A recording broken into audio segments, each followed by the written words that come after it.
Hi everyone. अभी आज हम करेंगे करंट अफेयर्स जो भी इम्पोर्टेंट है हमारी जुडिशरी के लिए। उससे पहले मैं आपको इन्फॉर्मेशन दे दूं कि आप अनअकैडमी के प्लेटफॉर्म को ज्वाइन कर सकते हैं फॉर प्रिपेयरिंग योर जुडिशरी, और आप मेरा कोड यूज़ कर सकते हो कुशांक 10, KUSHANK 10। मैं आपके साथ कोड शेयर कर देता हूँ अपना। कुशांक 10, आपको 10% ऑफ मिल जाएगा और आपको फ्री स्पेशल क्लासेस की एक्सेस मिल जाएगी। compete with thousands of aspirants and stand out from the crowd. Then expert guidance for your judiciary 2021 preparation. Indian contract act, civil procedure code, जितने भी हमारे मेजर एक्ट्स होते हैं सारे हर एक क्लासेस के अंदर कवर किए जाएंगे। प्लस सब्सक्रिप्शन अगर लेते हैं तो आपको India best educators, interactive live classes, live testing quizzes, structure courses and PDF मिल जाएंगे। देन फ्री टेस्ट सीरीज, ये आपको दिख रहा है। अगर आप मेरा कोड यूज कर सकते हो करते हो कुशांक 10, तो आपको ये टेस्ट भी करने को मिल जाएंगे अगर आप देना चाहते हो। देन रैपिड रिवीजन सीरीज, ये मॉक टेस्ट होते हैं IPC, CrPC, CPC, evidence act के ऊपर हर एक मंडे, ट्यूसडे, वेडनेसडे और थर्सडे को सुबह 9 बजे, और इनका एनालिसिस होता है हर एक सैटरडे संडे को शाम को 7 बजे। देन ये आपकी सब्सक्रिप्शन का अमाउंट है, इसके ऊपर आपको 10% ऑफ मिल जाएगा अगर आप मेरा कोड यूज कर सकते हो कुशांक 10। ठीक है। अम, और अगर आप 24 मंथ्स की लेते हो तो आपको 2200 रुपीज पर मंथ ही पड़ेगा, उस पर भी आपको 10% ऑफ मिल जाएगा। चलो अब हम आते हैं अपने टॉपिक के ऊपर जो हमने आज करंट अफेयर्स करने हैं। 3 टॉपिक्स मेनली कवर करेंगे हम। सबसे पहले हम देखते हैं जुडिशियल रिव्यू के बारे में। हमें पता है कि जुडिशियल रिव्यू क्या होता है जो सुप्रीम कोर्ट करता है, तो उसके अंदर क्या सुप्रीम कोर्ट ने आज कमेंट किया जब पेगासस केस को सुन रहा था हमारा supreme court, honourable supreme court, तो उसके अंदर हमारे सुप्रीम कोर्ट ने क्या चीज बोली। तो supreme court has made few observation, हमारे सुप्रीम कोर्ट ने कुछ ऑब्जर्वेशन की हैं regarding the applicability of judicial review को, कि जो जुडिशियल रिव्यू है उसकी एप्लीकेबिलिटी को लेके। जुडिशियल रिव्यू हम कौन से आर्टिकल्स के अंदर करते हैं कॉन्स्टिट्यूशन के, किसकी वजह से जुडिशियल रिव्यू किया जाता है। तो it is as per article 13, article 32, article 136, article 142, 147, इन सब के चलते जुडिशियल रिव्यू किया जाता है। तो यहाँ पे हमारे सुप्रीम कोर्ट ने बोला कि फ्यू ऑब्जर्वेशन की regarding the applicability of judicial review in matter related to national security, कि जैसे नेशनल सिक्योरिटी के मैटर्स होते हैं तो उसके अंदर क्या पावर्स है हमारे सुप्रीम कोर्ट के पास जुडिशियल रिव्यू को लेके of the country.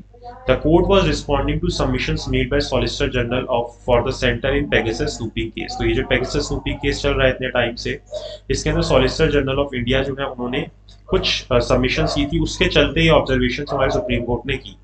The government had refuse the court's repeated advice to file detail affidavit. अब गवर्नमेंट जो है, जो कि इस केस के अंदर गवर्नमेंट से एफिडेविट मांगा जा रहा था सुप्रीम कोर्ट के द्वारा, तो गवर्नमेंट ने वो अपना डिटेल्ड एफिडेविट देने से मना कर दिया स्नूपिंग एलिगेशन के चलते। क्या बोलते हुए, the disclosure of certain fact might effect the national security and defence of the nation. सिर्फ इतना बोला कि अगर हम ये डिस्क्लोजर करेंगे तो उससे कंट्री की नेशनल सिक्योरिटी एंड डिफेंस के ऊपर फर्क पड़ेगा। तो यहाँ पे कोर्ट, सुप्रीम कोर्ट क्या ऑब्जर्वेशन करता है, सुप्रीम कोर्ट बोलता है कि जो स्टेट है यानी कंट्री है, या हमारे जो भी सेंट्रल गवर्नमेंट है, स्टेट गवर्नमेंट है, वो किसी भी सीक्रेट्स को कोर्ट से नहीं छुपा सकता। मतलब कि the state can not keep a secret from court, सिर्फ इतना सा बोल के, सिर्फ इतनी सी बात बोल के कि ये नेशनल सिक्योरिटी की बात है। ठीक है। And accept the judicial to remain a mute spectator, और ये सिर्फ आशा करे, यही उम्मीद रखे कि जो हमारी जुडिशरी है वो क्या है, मूक दर्शक है, वो सिर्फ बैठ के देखने के लिए बैठी है। अच्छा आपने ये बोल दिया नेशनल सिक्योरिटी की बात है, अच्छा हम तो नहीं मानेंगे, ऐसा नहीं होगा। ठीक है। The claim has to be backed by evidence to prove that disclosure of the information sought by the court would effect the national security. आपको प्रूफ भी देने होंगे, ऐसे ही थोड़ा ना पाओगे बस बोल दोगे नेशनल सिक्योरिटी हर बात पे फिर आप यही बोल दोगे। You have to provide some evidences, कुछ सबूत दो, तभी तो हम मानेंगे कि हाँ ये नेशनल सिक्योरिटी की बात है। National security can not be bugbear that judiciary shies away from the virtue of mere mentioning. सिर्फ आप इतना मेंशन कर दिया, अब हम इस बात को मान जाए। The court accepted that judicial review in a national security matter was limited. However, the court's delicacy did not license the government to call for an omnibus prohibition against judicial review. The mere invocation of national security by the state does not render the court a mute spectator. तो ये सिर्फ court को एक mute Spectator नहीं बना देता कि just देख रहा है कि जो स्टेट बोल रही है। थोड़ा सा जुडिशियल रिव्यू के बारे में और देख लेते हैं हम। जुडिशियल रिव्यू क्या है, जुडिशियल रिव्यू होता क्या है, is a power of judiciary to review any act or order of legislative, की जो एग्जीक्यूटिव या लेजिस्लेटिव कोई ऑर्डर करती है उसको जुडिशरी के थ्रू रिव्यू करने की बात की जाती है। And to pronounce upon the constitutional validity when the challenge by the affected person. तो कोई भी अफेक्टेड पर्सन जुडिशियल रिव्यू कराता है, जो भी उससे इफेक्टेड होता है जुडिशियल रिव्यू कराता है कि ये जो ऑर्डर्स आए हैं लेजिस्लेटिव के या एग्जीक्यूटिव के ये अनकॉन्स्टिट्यूशनल है, इस तरीके की बात बोल के। तो ये कौन से आर्टिकल से पावर मिलती है हमारे कॉन्स्टिट्यूशन के? आर्टिकल 13, 32, 136, 142, 147, ये मैंने आपको पहले भी बताया था। The power of judicial review is invoke to protect and enforce fundamental rights granted by part 3 of the constitution. तो ये क्यों हमें दिया गया है? ताकि हमारे फंडामेंटल राइट्स को प्रोटेक्ट किया जाए। एक तो पर्टिकुलर पर्सन के पास ये पावर होती है आर्टिकल 32 या 226, 227 को यूज करके कि वो क्या कर ले, रिट फाइल कर ले। लेकिन यहाँ पे जुडिशियल रिव्यू क्या है कि कोई लेजिस्लेटिव या एग्जीक्यूटिव ऑर्डर आ गया और उससे कोई पर्सन इफेक्टेड है तो उसकी वैलिडिटी के ऊपर क्वेश्चन अराइज होंगे कि ये जो है ये सही है, कॉन्स्टिट्यूशनल है या नहीं है। तो वहां पे फिर सुप्रीम कोर्ट अपना रोल प्ले करता है। Article 13 of the constitution prohibits parliament and state legislature to for making the laws that make or take away or abridge the fundamental rights, की कोई भी ऐसे लॉ नहीं बनाएगी हमारी पार्लियामेंट या फिर स्टेट लेजिस्लेचर जो कि हमारे फंडामेंटल राइट्स को हमसे छीन ले, जो पार्ट 3 के अंदर दिए गए, जो कि सिटीजंस को इंश्योर किए गए। The provisions of Article 30 ensure protection of fundamental rights and consider any law inconsistent with or derogation of the fundamental rights are void। तो यहाँ पे क्या बोलता है आर्टिकल 13 की अगर हमारे फंडामेंटल राइट से कोई भी एक्ट जो है क्या है उसके साथ इनकंसिस्टेंस, उसको नहीं मान रहा, उसके डेरोगेशन के अंदर है, तो वो वॉइड होगा, वो लो वैसे ही नहीं चलेगा। जैसे हमने पुराने लॉज भी जितने हमारे कॉन्स्टिट्यूशन बनने से पहले के लॉ है उनको भी अडॉप्ट किया गया, तो वो सारी चीजें जो हम अलग से डिटेल में भी डिस्कस कर सकते हैं। यहाँ पे हमारी इतनी चीज है कि आज हमारे सुप्रीम कोर्ट ने बोला था कि जो जुडिशियल रिव्यू है उसके अंदर नेशनल सिक्योरिटी का अगर आपको डिफेंस लेना तो आपको पूरे एविडेंसेस देने होंगे, प्रूफ देने होंगे कि कैसे नेशनल सिक्योरिटी है।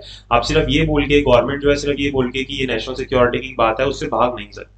Then amendment to registration of birth and death act. अब ये जो हमारा बर्थ एंड डेथ एक्ट है इसके अंदर अमेंडमेंट करने की बात की जा रही है। 1969 का एक्ट है ये। पहले क्या होता था कि जो हमारी जब किसी का बर्थ या डेथ होता था तो लोकल लेवल पे जो हमारी लोकल गवर्नमेंट होती है, जैसे दिल्ली के अंदर एमसीडी होती है, ऐसी हर एक स्टेट के अंदर कुछ ना कुछ लोकल बॉडीज होती हैं, तो वो क्या करती थी, बर्थ और डेथ का डाटा रिकॉर्ड करती थी, बर्थ और डाटा रिकॉर्ड करती थी। लेकिन अब बात ये हो रही है कि सेंटर ने प्रपोज की है अमेंडमेंट्स किस चीज के अंदर, यही हमारे इस एक्ट के अंदर, किस लिए कि जो ये सारा डाटा है ना बर्थ और डेथ का, वो कैसे हो जाए, नेशनल लेवल पे हो जाए, कि एक सेंट्रलाइज सिस्टम हो जाए जिसके अंदर सब लोगों का डाटा मेंटेन हो। अब लोकल लेवल पे ना हो ताकि कहीं की किसी की इंफॉर्मेशन कहीं से मिल रही है, कुछ मिल रही है, अब नेशनल लेवल पे हो जाए कि कहीं से भी किसी का भी डाटा निकाल लिया जाए। तो अभी कैसे होती है ये local register appointed by states, तो वही सब चीजें यहाँ पे बता रहा है कि जो लोकल रजिस्ट्रार अपॉइंट होता है वो अभी करता है।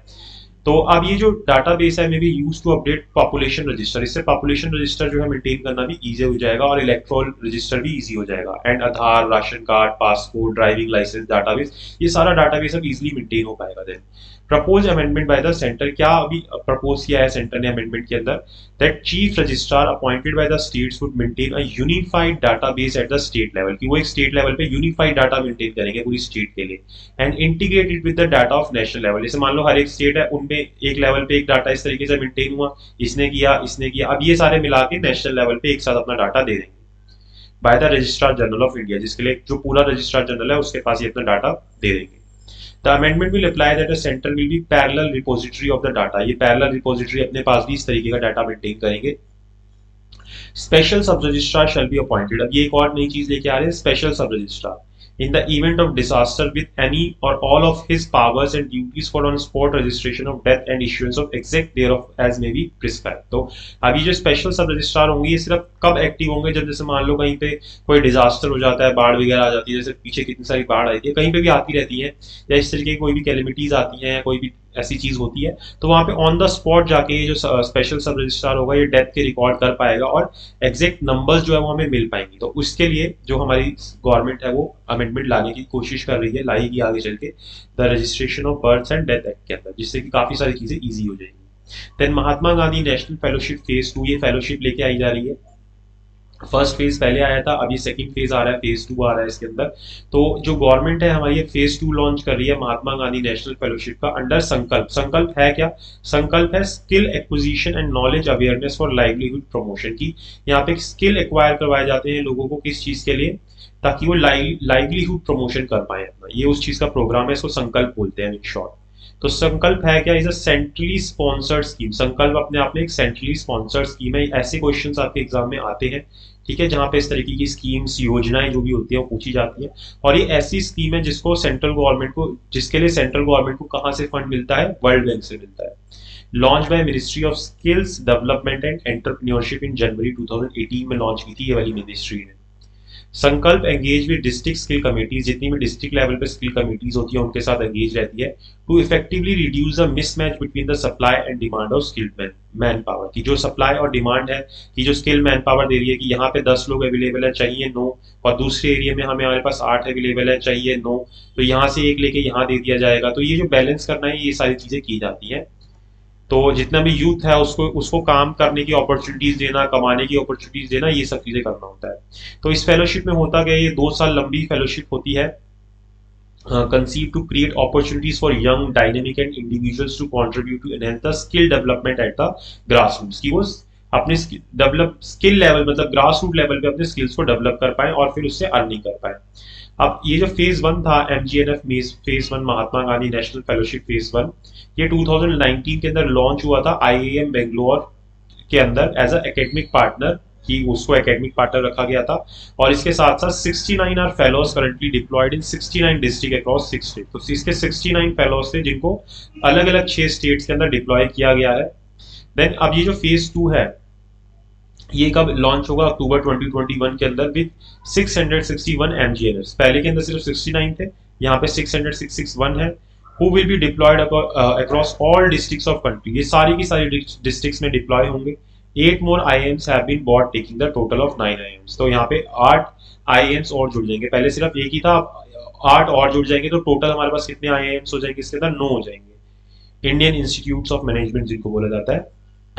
It seeks to combine classroom sessions by academic partners IIMs with an intensive field impression, की जो क्लासरूम में हम चीजें सीखते हैं उनके साथ साथ जो फील्ड वर्क होता है वो भी यहाँ पे उसको मिला दिया जाएगा।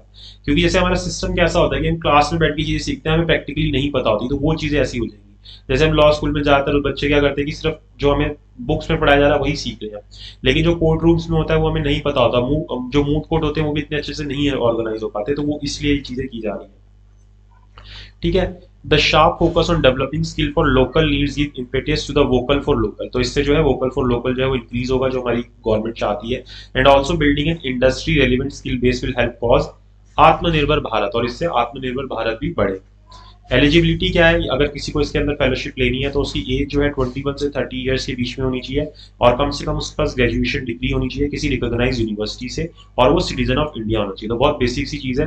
And then proficiency in official language of the state, जिस भी स्टेट से बिलोंग कर रहा है वहाँ की जो ऑफिशियल लैंग्वेज है उसके अंदर प्रोफिशिएंसी होनी चाहिए।